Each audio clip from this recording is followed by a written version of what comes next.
तो hello guys. तो पिछले एपिसोड में हमने देखा था कि ब्लैक गॉड ने वीर के सर्कल के ऊपर हमला कर दिया था। इस एपिसोड की स्टार्टिंग में हम देखते हैं कि ब्लैक गॉड के हमले के कारण बहुत सारे लोग जो गॉडेस सर्कल में रहते हैं बहुत ज्यादा ही हैरान हो जाते हैं। उन्हीं लोगों में से एक आदमी कहता है ब्लैक गॉड एक ऐसा इवॉल्वर है इसकी फिटनेस लेवल 100 के पार है। उसके बगल में जो 6 लोग हैं उनकी सबकी फिटनेस भी 100 पॉइंट्स के ऊपर है और ये वीर के लिए बहुत ज्यादा ही डिफिकल्ट हो जाएगा उन सबसे लड़ने के लिए। और मुझे नहीं लगता कि वीर राजा के पास इतने ज्यादा सोल्जर्स हैं कि वो उन सबसे लड़ पाए। दूसरा आदमी कहता है चलो वैसे ही अच्छा ही है, तब वीर का पट्टा अपने आप ही कट जाएगा। हाँ तुमने सही कहा, इस वीर राजा ने हमारे पर बहुत ज्यादा जुर्म किए हैं। बॉर्डर सेक्टर के लोग आसपास अपने मिलकर यही बात करते रहते हैं और तभी वीर आके शंकर और माही से कहता है तुम सब लोग हाइपर ही रुको। लेकिन तभी उन लोग कुछ भी समझ पाते। वीर जो अभी अपने बॉर्डर सेक्टर के टावर के ऊपर खड़ा हुआ रहता है, उसके बाद वीर सीधा अपने गेट के टावर के ऊपर से कूदता है और गेट के सामने मौजूद फील्ड के ऊपर लैंड कर जाता है।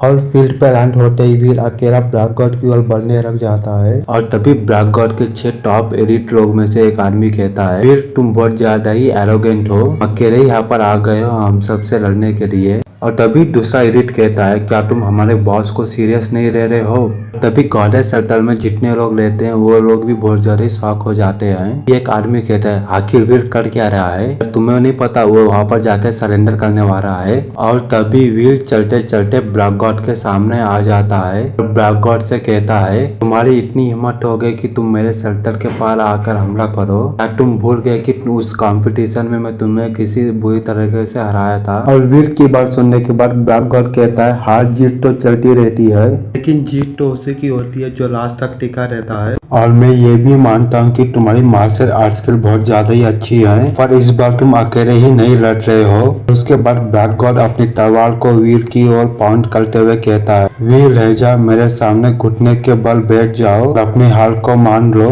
अब मैं तुम्हारी लाइफ और तुम्हारे सर्कल को जाने दूंगा और अगर तुमने ऐसा नहीं किया तो मैं तुम्हारे गॉड सर्कल को तबाह और बर्बाद कर दूंगा। और ब्लैक गॉड की बात सुनने के बाद वीर कहता है क्या इन लोग, तुम्हारे पास 6 इवॉल्वर्स है जिनकी फिटनेस लेवल 100 के पार है और तुम्हारे पास 237 इवॉल्वर्स हैं जिनकी फिटनेस लेवल 60 के ऊपर है। इतने सारे लोग काफी है एक सर्कल को तबाह करने के लिए। और उसके बाद वीर ब्लैक गॉड की ओर देखते हुए कहता है पर मेरे को आज लगता है कि हम लोगों को लड़ना ही होगा।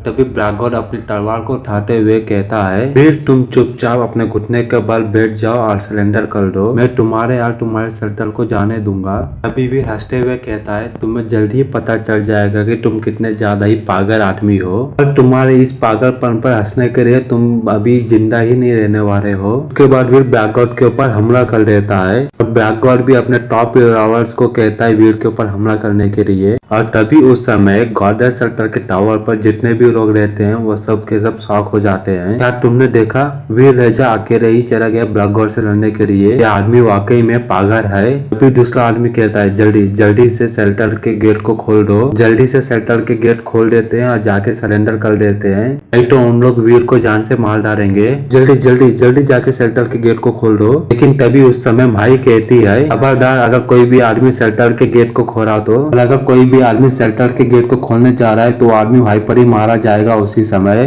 तभी गॉडेस सेक्टर के आर्मी लोग कहते हैं माही आप अपनी जान नहीं चाहते हैं पर हमारी जान तो छोड़ दीजिए। और तभी उस समय माही की बात सुनने के बाद जो गार्ड्स गॉडेस सेक्टर को गार्ड कर रहे थे वो वापस से पलट जाते हैं और उन लोगों की ओर हथियार बढ़ा देते हैं जो गेट को खोलने की कोशिश कर रहे थे। तभी वहाँ के ऑडियंस कहने लग जाती है क्या हुआ भाई, अगर आप अपनी जान नहीं प्यारी है तो हमारी जान तो छोड़ दीजिए क्योंकि अब तो वीर राजा वहाँ पर जाके मरने ही वाला है। तभी माही कहती है तुम लोग अगर कोई पॉजिटिव बात नहीं कर सकते हो तो कम से कम ऐसी मनुष्यत बात तो मत करो। और एक बात और, बगैर इस बात के कि वीर के मरने के बाद तुम लोगों का क्या होगा, तुम लोग इस बारे में ज्यादा चिंता करोगी तब तुम्हारा क्या होगा कि जब हम ब्लैक गॉड को हरा देंगे। तभी आइस फील्ड पे बहुत सारे एलिट इवॉल्वर्स वीर के ऊपर हमला करने आ रहे हैं अपने अपने डेविल सोल हथियार निकाल कर। लेकिन वीर के हाथ में कोई भी हथियार नहीं था, उसने कोई सी भी डेविल सोल की भी नहीं बुलाया था। इनफैक्ट वीर ने इस समय अपना आर्मर भी नहीं पहना हुआ था, लेकिन वीर की स्पीड बहुत ज्यादा ही तेज थी। वीर बहुत ज्यादा शार्प टर्न्स लेकर उन सभी युवावर्स को पास कर जाता है। तभी वो युवावर्स कहते रहते हैं, लोगों इसे अब ये सब तुम्हारे ऊपर है। तभी एक युवावर वीर के ऊपर तलवार पर हमला करता है,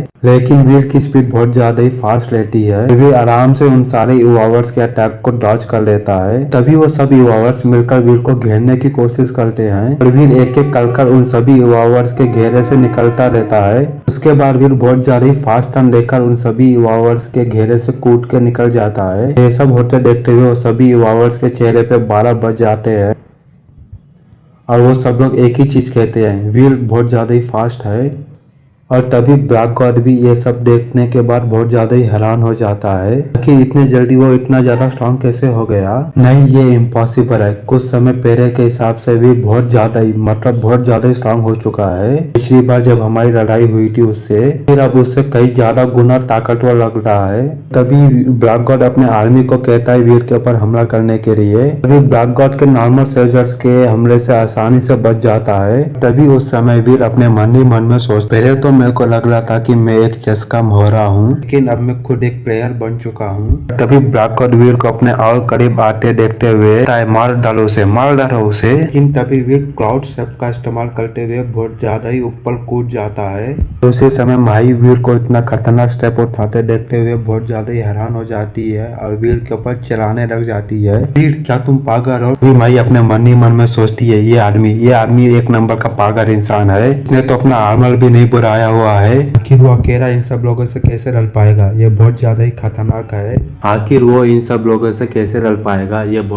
खतरनाक है। भाई अपने मन ही मन में ये सोच ही रहती है। लेकिन उसी के उल्टे वीर जो अब इस समय हवा में उड़ा हुआ रहता है, फेरी क्वीन की आर्मर की डेविल सोल को बुला देता है और फेरी क्वीन के आर्मर को पहनने के बाद वीर कहता है, डोंट वरी, सब कुछ मेरे कंट्रोल में है। तभी वीर अपने मन ही मन में सोचता है, जब से मैंने प्रोफेसर मंत्रा के और डीप में स्टडी किया और उसकी जानकारी लेके स्टडी किया है, जब मैं अपने ब्रीथ मोड को अनलॉक किया था, से मेरी बॉडी इंडिपेंडेंटली ऑटोमेटिकली सांस ले सकती है। इससे मेरी ताकत में बहुत ज्यादा ही उछाल आ गया था। जब अब मैंने फेरी क्यूर का आर्मर पहन के रखा हुआ है, ऐसा लगता है कि मेरे आसपास का समय बहुत ज्यादा ही स्लो हो गया है। तभी इसी समय वे किसी तूफान की तरह ब्लैक गॉड की ओर चलने लग जाता है। कहता है, अगर जब तक मैं तुम्हारे माल लूं तो तुम्हारी आर्मी का कुछ भी नहीं हो पाएगा। फिर ब्लैक गॉड वीर को अपनी ओर आते देखते हुए कहता है, मार डालो और अपने आप को पीछे बढ़ाता रहता है। वीर आसमान में उछलता हुआ ब्लैक गॉड की ओर जा रहा रहता है। इस समय ब्लैक गॉड भी बहुत ज्यादा फ्रस्ट्रेट हो जाता है और अपनी डेविल सोल तलवार बढ़ा लेता है। कहता है, आ जाओ जान से मरने के लिए अपने आप को। वीर की डायरेक्शन के ऊपर हमला कर देता है और उस ब्लैक गॉड के हमले से वीर को ज्यादा नुकसान तो नहीं हुआ होता है, बस उसके फेस पे एक स्क्रैच आ जाता है। तभी उस समय वीर ब्लैक गॉड के बहुत ज्यादा करीब आ जाता है और कहता है, लेकिन मैं तो अभी तक जिंदा हूँ। तो इतना कहते ही वीर अपने हाथों से ही ब्लैक गॉड की गर्दन को काट देता है। उसका सर उसके धड़ से अलग हो जाता है। के बाद उसकी बॉडी सीधा जाकर जमीन पर गिर जाती है और यह सब देखने के बाद वहां पर जितने भी ब्लैक गॉड के आदमी लोग रहते हैं वो सब हैरान हो जाते हैं कि ऐसा हुआ कैसे हुआ, ब्लैक गॉड आके मर गया। और ऐसे ही ये चैप्टर का यहाँ पर ही एंड हो जाता है।